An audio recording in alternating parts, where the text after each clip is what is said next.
Mohamed. Thank you, Mr. Speaker. My question is for the government leader. Senator Moreau, I was pleased to see the government is providing funds to address youth employment in the Canada Strong budget. However, given the enormity of the crisis, where youth employment is double that of adult employment, this can only be considered a down payment. The government has chosen the Canada Summer Jobs Program as one of the ways to help youth develop skills and create jobs for youth.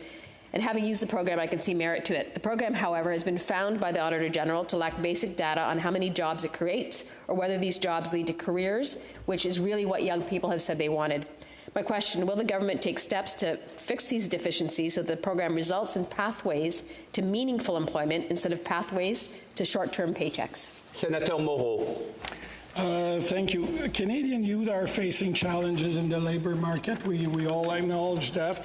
With the youth unemployment rate sitting at 14.7% in September 2025.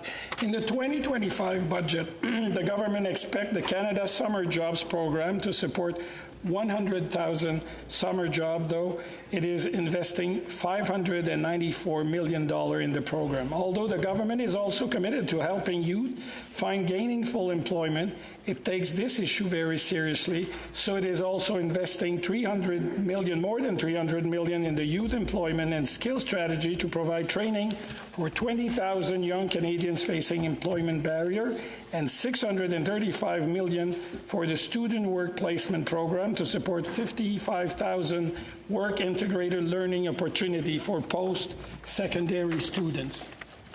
Senator Mohamed. Thank you. Leader, the Auditor General also raised concerns that the Canada Summer Jobs Program does not require employers to show the positions funded would not otherwise exist, nor does it track the quality or outcomes of those jobs. Without the data, there is no way to know whether or not public funds are creating new opportunities for youth or simply subsidizing wages for employers who would have hired anyway.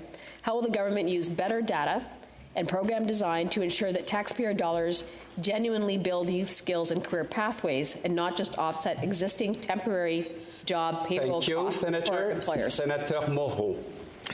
In 30 seconds, I understand that in the government's response to the Auditor General, they did agree with her recommendation and is working on developing options and recommendation to collect this data more effectively. To be clear, there is evidence that Canada Summer Jobs support the creation of jobs for youth, and I think that the government is committed to that. Senator